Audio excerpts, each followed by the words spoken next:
obviously today has been very much about the planning for what may come next in Ukraine, and I know it's been a busy day, but it's really good to have had a briefing, to have seen some of the teams, and to go through some of the detail of what's been planned here today.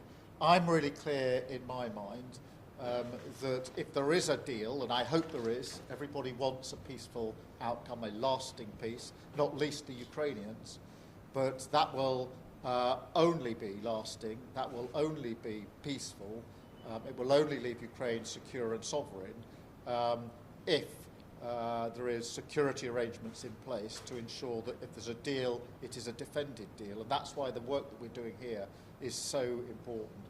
Last weekend and 2 weekends before that, we had groupings of international political leaders coming together to provide the political alignment and the collective agreement that we need to work together to ensure that any deal that is put in place is defended.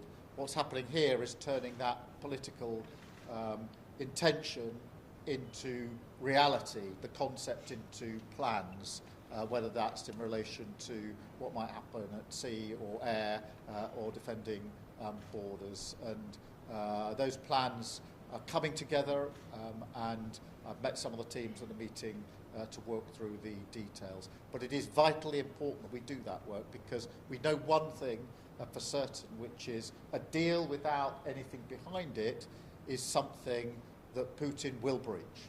We know that because it's happened before, and I'm absolutely clear in my mind it will happen again.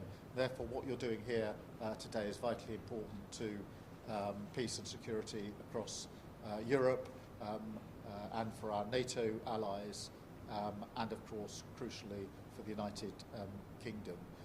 None of this is taken as a given. We hope there will be a deal, but what I do know is that if there is a deal, the time for planning is now. It's not after a deal is reached. I'm well aware that the deal may be in stages, and therefore there's different optionality, different things that have to be planned for. But the more planning we can do here now through you, the better, because we're getting ahead of the challenge to make sure that we're as effective as possible. And I'm hugely reassured to be here with you, to see the work that's going on, and to be able to say, in relation to that work, and of course all the other work that's going on around the globe, a massive thank you to all of you for everything that you do. I'm proud of your work. I know that millions of our citizens are proud of your work, and I hope you're proud of what you're doing for our country, for our allies, and for peace in our continent. So thank you very much indeed. Thank you.